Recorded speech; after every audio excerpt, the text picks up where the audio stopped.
সুস্নাতক আমি সেই ক্লাস লেভেলের ছাত্র হয়েছি। তারপরে মধ্যে লেখক হিসেবে, গবেষক হিসেবে, ইতিহাস লেখা হিসেবে যথেষ্ট সুনাম অর্জন করেছে। অনেকে নিজে গবেষণা করেনি, ওর তত্ত্বাবধান অনেকেই গবেষণা করেছেন, এবং ও ছাত্র আন্দোলনের মধ্যে থেকে এসছে। আরেকটা ব্যাপার আছে যে অনেকটা বিরোধী অবস্থান থেকে পর্যন্ত আন্দোলন করা আছে।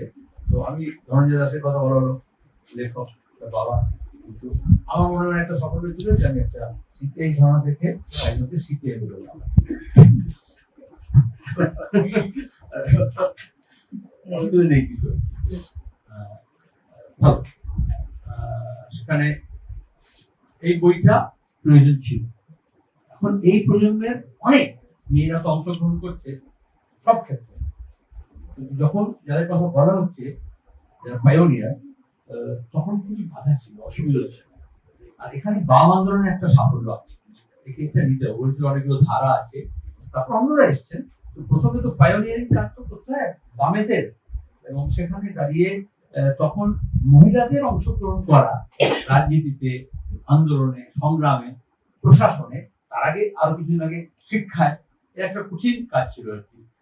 তারা নিজেরা লড়াই করেছেন তাদের পরিবারের মধ্যে থেকে এবং সমাজের মধ্যে থেকে, তারপরে ভূমিকা পালন করেছেন। এবং সেখানে তৎকালীন যারা কমিউনিস্ট নেতা ছিলেন, স্বাধীনতা সংগ্রামী ছিলেন, বিপ্লবী ছিলেন, তারা একটা নির্দিষ্ট ভূমিকা পালন করেছেন, তাদের অংশগ্রহণ পেতে একটা হবে না। তারপরে অন্যান্য ক্ষেত্রে তারা অনেক বেশি অগ্রসর হয়েছে। সংগঠিত বাম আন্দোলনের আগেই, কমিউনিস্ট পার্টি আন্দোলনের আগেই যাদের কথা বলা হলো, বা কল্পনা দত্ত, হচ্ছে যারা ওই স্বাধীনতা আন্দোলনের জন্য সশস্ত্র চট্টগ্রাম যুব বিদ্রোহে মাস্টারদার সান্নিধ্যে তার দ্বারা প্রেরিত হয়ে তারা অংশগ্রহণ করেছেন। একইভাবে আমাদের এটাও স্বীকার করতে হবে, যখন এই Hindustan socialist Republican army Bhagat Singh, তখন দুর্গা ভাবি, ভগবতী চরণ বোরা স্ত্রী সাপোর্টিং রোল প্লে করেছেন। মেয়েদের তো দ্বিগুণ, শুধু অংশগ্রহণ হয় না, তার সঙ্গে আড়ালে থেকে, অন্তরালে থেকে, যেমন সহযোগিতা বলা হলো, যে একটা পৃষ্ঠপোষকতা করা, আশ্রয় দেওয়া, রসদ জোগাড় করা, অনেক সময় বন্দুক পিস্তল নিয়ে গিয়ে লুকিয়ে সেই বিপ্লবীদের হাতে তুলে ধরা, বা সেটাকে লুকিয়ে রাখা, এবং পুলিশের সামনে আগে তারা মহিলা হিসেবে পেস্ট করা, এগুলো আমাদের ইতিহাসের সাথে সেটা একমাত্র লেখক এবং গবেষক এবং তার একটা ইতিহাস বোধ আছে, এবং বাম আন্দোলনে, ছাত্র আন্দোলনে অংশগ্রহণ করেছে, সেজন্য তার একটা তথ্যনিষ্ঠ ভাবে সেটাকে তুলে নিয়ে আসার একটা স্বাভাবিক একটা ঝোঁকও থাকে, পারদর্শিতা থাকে। সেই জন্য এই বইটা যেমন ছাত্র সংগ্রামের তরফ থেকে লেখা হয়েছিল, তারপরে তার পরিমার্জিত, পরিবর্তিত সংস্করণ হলো।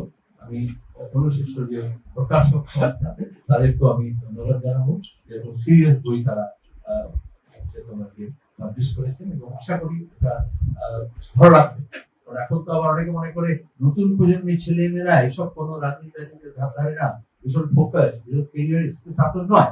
এখন সিজেপি যা দেখলাম আমরা, ভারতীয় জনতা পার্টি, তো সেখানে দাঁড়িয়ে এই একেবারে এদেরকে অংশগ্রহণ।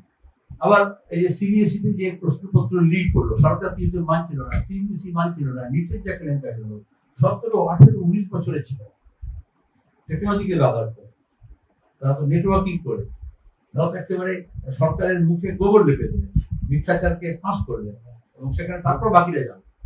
আর অনেকে, বেশিরভাগ লোকদের যেহেতু সিবিএসই জানে না, আর ছাত্ররা সেই বোর্ডে পড়াশোনা করে না, স্টেট বোর্ডে পড়াশোনা করে, আর হিন্দি মাধ্যম টেলিভিশন চ্যানেল গোটা দেশে দেখলে, যারা শুধু হিন্দি মাধ্যমে টেলিভিশন চ্যানেল বা পত্রিকা, ন্যাশনাল নিউজ পেপার পড়ে, তারা একটু জানলেই না যে সিবিএসই প্রশ্নপত্র নিয়ে কি হয়েছে, কি কেলেঙ্কারি হয়েছে। এইভাবে মিডিয়ার একটা রোল থাকে আজকাল, যে সে তথ্যকে বাইরে বার করার বদলে তথ্যকে অনেক সময় ধামা চাপা দেয়, আবার অন্য গুণগান করে, যেমন এখন বিশ্বগুরু নিয়ে যাওয়া হচ্ছে, বা আমরা 15 বছর ধরে যা দেখেছি। এখন অনেকে বলছে, আচ্ছা এরকম করেছিল, ওরকম হয়েছে, যখন এখন গল্প বেরোচ্ছে, সোশ্যাল মিডিয়া বেরোচ্ছে, কিন্তু তার আগে তো মনে হচ্ছিল বিশাল একটা বড় কিছু ব্যাপার ঘটছে আমাদের রাজ্যে। কিন্তু তথ্যনিষ্ঠ এবং সত্যের প্রতি আকর্ষণ এবং সেটাকে প্রকাশ করা কঠিন কাজ, এবং এই বইটা লিখতে গিয়ে একটা গবেষণা ব্যবহার আগেও বলেছি আমি, আমার মনে হয় যে ওই সময়টাকেও ধরা গেছে। ওই সময় সাম্রাজ্য বিরোধী আন্দোলন এবং তারপরে সদ্য দেশ যখন স্বাধীন হয়েছে তখনও শিক্ষা আন্দোলনের সঙ্গে সঙ্গে, যেমন বললো পিকেটিং এর কথা, পোস্ট অ্যান্ড টেলিগ্রাফের তাদের আন্দোলনের কথা, তাহলে একটা সংহতিমূলক যে ভূমিকা তারা পালন করেছেন সেটাও এখন অনেকগুলো লেখা বেরোচ্ছে।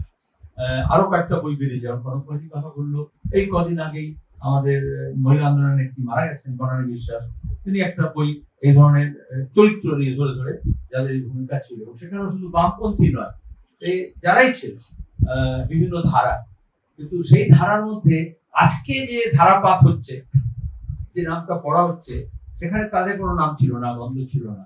কারণ সাম্রাজ্যবাদ বিরোধী আন্দোলনের অংশ হিসেবে তো আমাদের দেশের ছাত্র আন্দোলন গড়ে উঠেছে, যুব আন্দোলন গড়ে উঠেছে এবং শ্রমিক কৃষক আন্দোলন গড়ে উঠেছে, যার ফলে জাতীয় মুক্তি আন্দোলনের সময় যাদের কোনো ভূমিকা ছিল না, এখন তারা জাতীয়তা, মুক্তি আন্দোলন, সাম্রাজ্যবাদ, স্বাধীনতা, এই সবটাকে একদম গুলিয়ে দিচ্ছে। জন্য আরো বেশি দরকার আমাদের এই গবেষণা এবং অধ্যয়ন এবং প্রকাশনা, এখানে দাঁড়িয়ে সত্যতা মানুষের কাছে প্রকাশিত হয় এবং হোয়াটসঅ্যাপ ইউনিভার্সিটির বিপরীতে দাঁড়িয়ে সত্যকারের সত্য এবং তথ্যটা তাদের কাছে হয়। এই ভিডিওটিকে লাইক করুন, আপনার গুরুত্বপূর্ণ মতামত কমেন্টের মাধ্যমে আমাদের জানান এবং আমাদের চ্যানেলের ভিডিও সবার আগে দেখার জন্য ইউটিউবে গণশক্তিকে সাবস্ক্রাইব করুন, ফেসবুকে ফলো করুন এবং শেয়ার করুন আপনার পরিচিতদের মধ্যে। আমাদের চ্যানেলে আপলোড হওয়া ভিডিও নোটিফিকেশন পেতে বেল আইকনটি ক্লিক করতে ভুলবেন না।